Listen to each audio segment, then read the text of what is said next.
ఈ నెల 27న జరిగే బీఆర్ఎస్ రజతోత్సవ మహాసభకు ఏర్పాట్లు ముమ్మరంగా జరుగుతున్నాయన్నారు ఎమ్మెల్యే మాధవరం కృష్ణారావు.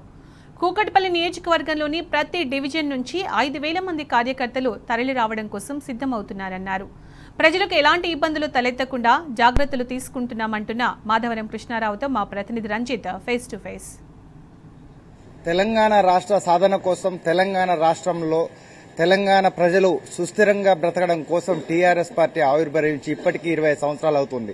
దానికి అనుగుణంగా వరంగల్లోని రజతోత్సవ సభలను నిర్వహిస్తున్నారు. దానిలో కూకట్పల్లి నియోజకవర్గం నుంచి అంటే ఎలాంటి ఏర్పాట్లు చేస్తున్నారనేది మనం తెలుసుకుందాం. మనతో పాటుగా కూకట్పల్లి శాసనసభ్యులు మాధవరం కృష్ణారావు గారు ఉన్నారు. సార్ చెప్పండి, 25 సంవత్సరాల రజతోత్సవ కార్యక్రమానికి ఇప్పటికే ఘనంగా ఏర్పాట్లు జరుగుతున్నాయి. కూకట్పల్లి నియోజకవర్గం నుంచి ఎలాగా ఏర్పాట్లు చేస్తున్నారు? కూకట్పల్లి కాన్స్టిట్యూన్సీలో 5,000 మందిని తరలించాలనేటువంటి ఆలోచన ఉంది. మేము 3,000 పార్టీ చెప్పడం జరిగింది. కానీ ఇక్కడ చూస్తూ ఉంటే ఉత్సాహం చూస్తే కార్యకర్తలలో కానీ ప్రజలలో కానీ మేము వస్తాం అనేటువంటి ఆలోచన. అందులో కేసీఆర్ గారి స్పీచ్ అంటే ఈ రోజు మీ అందరూ తెలుసు ఏ రకంగా ఉంటుంది.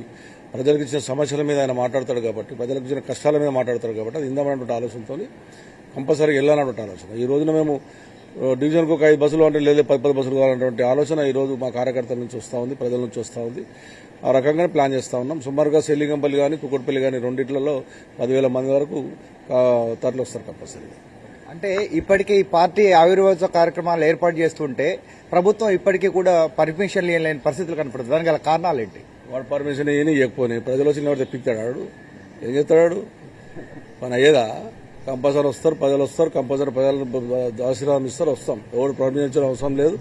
ఆ ప్రజాస్వామ్యంలో అంబేద్కర్ రాసిన రాజ్యాంగం ప్రకారం ప్రతి ఒక్కరికి హక్కు ఉంది, ఖచ్చితంగా ఉంటాం.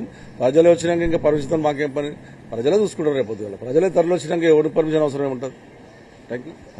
అంటే ఇప్పటికే నియోజకవర్గంలోని భారీగా వచ్చేసి ఏర్పాట్లు చేస్తున్నారు. ప్రతి డివిజన్ నుంచి దాదాపు 5,000 మందిని కూడా తరలించడానికి నియోజకవర్గంలో దాదాపు 50,000 మందితోని రజతోత్సవ కార్యక్రమాలకు పోవడానికి సిద్ధంగా ఉన్నారని చెప్పేసి కూకట్పల్లి ఎమ్మెల్యే మాధవరం కృష్ణారావు గారు చెప్తున్నారు. కెమెరామెన్ చందుతో రంజిత్, టీ న్యూస్, హైదరాబాద్.